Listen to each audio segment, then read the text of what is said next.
بسم الله الرحمن الرحیم. نن زموږ د طریقة العصریه د اولې حصې 129 نمبر سبق دی او درس چې دی الدرس الثلاثون 30 نمبر درس دی.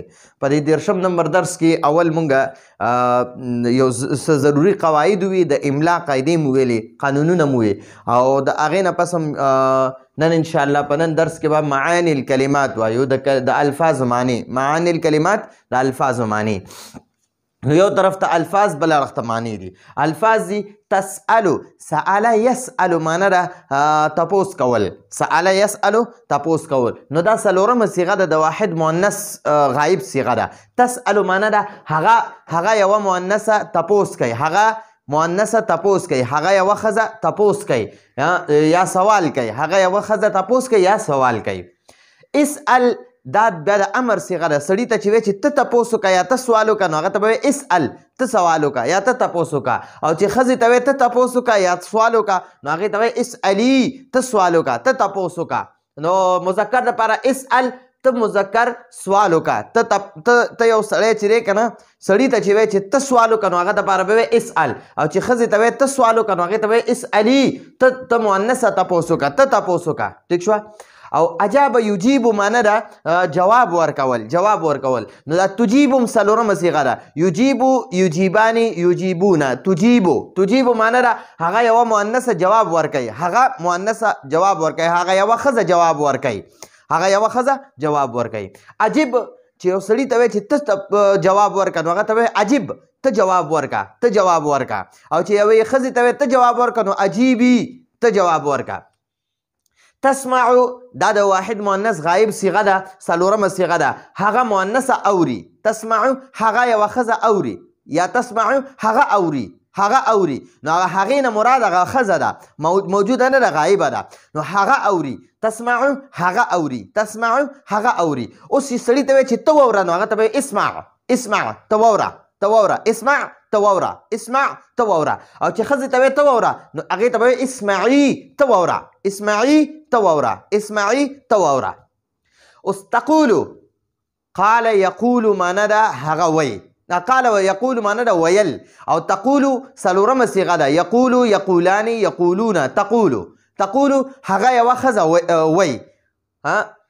نو تقولو هغه وایي.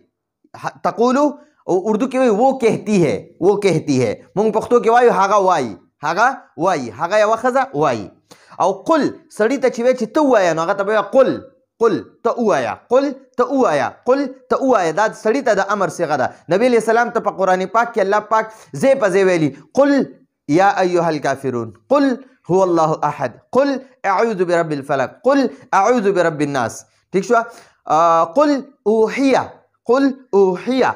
نو دا قل چې دی که نه، سړي ته چې وایي چې ته ووایه، نو هغه ته به وایي قل، قل، ته ووایه، قل، ته ووایه. او چې ښځې ته وایي ته ووایه، نو هغې ته به وایي قولي، قولي، ته ووایه، قولي، ته ووایه، قولي، ته ووایه.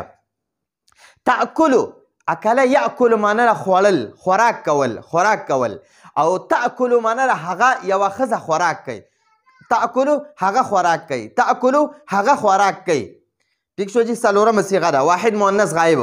او چې سړي ته وایي ته اخره، نو هغه ته به وایي کل، کل، ته خوراک وکړه یا ته اخره، کل، ته اخره. او چې ښځې ته وایي ته اخره، نو هغې ته به وایي کلي، ته اخره، کلي، ته اخره. اوس دغه شان دی تشربو. شربه یشربو معنی ده سکل، سکل یعنی څه سکل، چې هر څه څکي، که چای څکي، که اوبه څکي، که هر یو څه څکي. نو سکلو ته چې دی تشربو وایي. شربه یشربو، سکل. او تشربو د څلورمه صیغه ده د واحد مؤنث غایب، واحد مؤنث غایب. تشربو معنی ده هغه یوه ښځه څکي. نو داسې به وایو تشربو هغه څکي، تشربو هغه څکي. او چې اوس سړي ته وایي ته وڅکه، نو هغې ته وایي اشرب، ته وڅکه، ته وڅکه. اشرب الشای، اشرب الشای، ته چای وڅکه. اشرب الماء، ته اوبه وڅکه. اشرب العصیر، ته جوس وڅکه. نو اشرب، اشرب معنی ته وڅکه. او چې ښځې ته وایي ته وڅکه، نو هغې ته به وایي اشربي، ته وڅکه، اشربي، ته وڅکه، اشربي، ته وڅکه. او تفاحه، تفاحتن، تفاحه سیب ته وایي، سیب، سیو نه دی، سیو مونږ چې کوم سیوان خورو، هغه سیو ته مونږ سیو وایو، اردو کې ورته سیب وایي، سیب. عربي کې ورته تفاحه وایي. تفاحتن، تفاحه، تفاحه سیو، تفاحه سیو.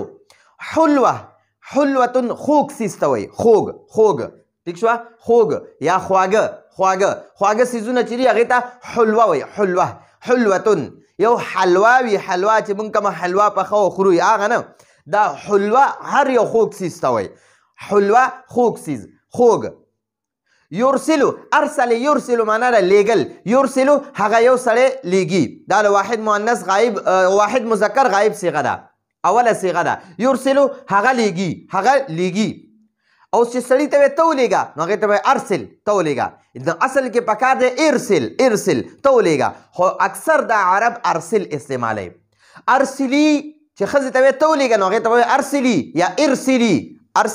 یا ارسلي او جالسون معنا ده کیناستو والا ناستې والا جالسون ناستې والا یا کیناستو والا مسرور معنا خوشحاله مسرور خوش اردو کې ورته خوش وای مونږ ورته خوشحاله وایو مسرور هذا الرجل مسرور دا سړی خوشحاله دی هذا الرجل مسرور خوشحاله او اهلا وسهلا خوش آمدید اهلا وسهلا معنا ده خوش آمدید مونږ ورته وایو په خیر راغلی نو عربی کې په عربو میلمه چې راشي نو هغې ورته اهلا وسهلا مرحبا یعنی په خیر رالی ورته وایي نو هغې د په خیر رالی په ځای باندې اهلا وسهلا لفظ استعمالوي اردو کې خوش آمدید لفظ استعمالوي مونږ په پښتو کې په خیر راغلی وایو نو اهلا وسهلا دا په خیر راغلی ته وایي نو دا زمونږ د الفاظو معنی وي او راتلونکي درس پورې اجازه غواړو هذا هو المرام والله اعلم بحقیقة الکلام